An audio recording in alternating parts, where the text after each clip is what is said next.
भारत का एक ऐसा राजा जिनके शासन काल में भारत को सोने की चिड़िया कहा जाता था, जो इतने शक्तिशाली थे कि उनके सामने किसी भी राज्य के खड़े होने की हिम्मत नहीं थी, जिन्होंने भारत को एक नई पहचान दी, यानी अशोक स्तंभ और अशोक चक्र की। और इतना नहीं तो मध्य प्रदेश में स्थित सांची स्तूप का निर्माण भी इन्होंने करवाया था। और इसके साथ साथ श्रीलंका में बौद्ध धर्म फैलाने के पीछे भी इनका बहुत बड़ा हाथ था। मैं बात कर रहा हूँ महान चक्रवर्ती सम्राट अशोक की। पर अभी के वक्त हालत ऐसी है कि उनके जयंती के दिन इस भारत को गवर्नमेंट हॉलिडे में मिलता नहीं है, और इस भारत के बुजुर्ग को भी उनके बारे में पता नहीं है। और इसीलिए ये वीडियो में बना रहा हूँ, क्योंकि सम्राट अशोक जैसे महान राज्य के बारे में इस पूरे देश को पता चलना चाहिए। मुझे पता है ये वीडियो भाई पूरे देश तक नहीं पहुंचने वाली है, बट तभी भी जो भी इस वीडियो को देख रहे हो वो इस वीडियो को जरूर शेयर करना भाई। लाइक नहीं किया तभी भी चलेगा, पर इस वीडियो को सारे शेयर करो, क्योंकि सम्राट अशोक जैसे महान राज्य के बारे में सबको पता चलना चाहिए। और इस वीडियो को बनाने में बहुत मेहनत लगी, सुबह वीडियो को फटाफट से लाइक सब्सक्राइब शेयर कमेंट जो देखे वो कर देना भाई, ठीक है। सो ज़्यादा देर ना करो, ये वीडियो को स्टार्ट करते हैं। सम्राट अशोक मौर्य एम्पायर के तीसरे शासक थे, यानी उनसे पहले भी दो ऐसे राजा थे जिन्होंने मौर्य साम्राज्य को संभाला। काफी लोगों को ऐसा लगता है कि मौर्य एम्पायर का निर्माण सम्राट अशोक ने किया था, पर ये बिल्कुल ही गलत है, क्योंकि सम्राट अशोक से पहले इस मौर्य एम्पायर का निर्माण चंद्रगुप्त मौर्य ने किया था। तो थोड़ा चंद्रगुप्त मौर्य के बारे में भी जानते हैं, क्योंकि उनके बारे में अगर हम जानेंगे तो हमें सम्राट अशोक के बारे में काफी अच्छे से पता चलेगा। 4th सेंचुरी बीसी में चंद्रगुप्त मौर्य ने नंदा वंश को खत्म किया और फिर वो मगध की गद्दी पे बैठे। मगध से लेकर तो उन्होंने काफी जगहों तक अपना साम्राज्य फैलाया है, और तब के वक्त पाटलिपुत्र जो काफी इंपॉर्टेंट राज्य था, वो भी मौर्य एम्पायर का एक बहुत बड़ा हिस्सा था। इतने सारे राज करने के बाद चंद्रगुप्त मौर्य ने अपने अंतिम समय में जैन धर्म को अपना लिया, जिसके बाद उन्होंने जैन गुरु से दीक्षा लिया और कर्नाटक में अपना देह त्याग दिया। जिसके बाद एंट्री होती है चंद्रगुप्त मौर्य के पुत्र बिंदुसारा की, जिनके ही बेटे थे सम्राट अशोक। पर बिंदुसारा कभी भी सम्राट अशोक को एक राजा नहीं मानते थे, जिसकी वजह से सम्राट अशोक बचपन से ही काफी कठोर थे। जिसके बाद फिर सम्राट अशोक को उज्जैन का गवर्नर बनाया जाता है, जहाँ उनकी मुलाकात होती है बौद्ध धर्म की फॉलोअर देवी नामक स्त्री से, जिनसे उन्हें पुत्र और पुत्री होते हैं। वो पुत्र का नाम रखते हैं महेंद्र और पुत्री का नाम रखते हैं संघमित्रा। जिसके बाद यहाँ तो सब कुछ ठीक चल रहा था, पर दूसरी तरफ पाटलिपुत्र में सम्राट अशोक के भाई ये चाहते थे सम्राट अशोक राजगद्दी पे ना बैठे। जिसके बाद जब बिंदुसार की मृत्यु हुई तो पूरे राज्य में खलबली मच गई कि आखिर राजगद्दी पे कौन बैठेगा।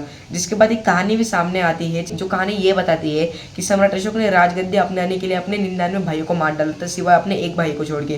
पर इसके पीछे भी दो रीजन आते हैं। पहला रीजन राजगद्दी और दूसरा रीजन उनके पिता खुद बिंदुसारा। एक और कहानी ये बताती है कि उनके सारे भाइयों ने मिलकर बिंदुसारा की हत्या कर दी थी, जिसकी वजह से सम्राट अशोक ने क्रोध में आके अपने सारे भाइयों को मार डाला था। पर इस कहानी का भी कोई परफेक्ट एविडेंस नहीं मिलता है। पर काफी सारे बौद्ध ग्रंथ भी ये कहते हैं कि सम्राट अशोक राजगद्दी पे बैठने के बाद पूरी तरीके से राक्षस बन चुके थे, पर इसका भी कोई परफेक्ट एविडेंस नहीं मिलता है। जिसके बाद सम्राट अशोक की नजर जाती है कलिंग राज्य पे। कलिंग राज्य वैसे तो एक छोटा राज्य था, पर अगर उस राज्य को सम्राट अशोक जीत लेते तो उनका ट्रेड और सिक्योरिटी काफी मजबूत हो जाती। जिसके बाद उन्होंने काफी बार उस राज्य को वार्निंग दी, पर उस राज्य ने अपने घुटने नहीं टेके। जिसके बाद फाइनली सम्राट अशोक ने वहां अपनी सेना भेजी, और काफी दिनों तक एक बहुत बड़ी लड़ाई हुई। जिस लड़ाई में कलिंग राज्य की तरफ से सिर्फ उनकी सेना ही नहीं थे, वहां उस लड़ाई में औरत, मजदूर और किसान भी शामिल थे। जिसके बाद जब ये लड़ाई हुई तो वहां 1 लाख लोगों से भी ज्यादा लोग मारे गए। तो उन्होंने देखा कि इतने सारी औरतें, इतने सारे बच्चे, मजदूर उस लड़ाई में मारे गए। जिसके बाद एक और कहानी सुनी जाती है कि वहां सम्राट अशोक के पास एक बहुत भिक्षु भी आए थे, जिन्होंने ये कहा कि आप ये लड़ाई तो जीत चुके हो, पर क्या आप इन मरे हुए लोगों को जिंदा कर सकते हो। जिसके बाद फाइनली सम्राट अशोक ने बौद्ध धर्म अपना लिया।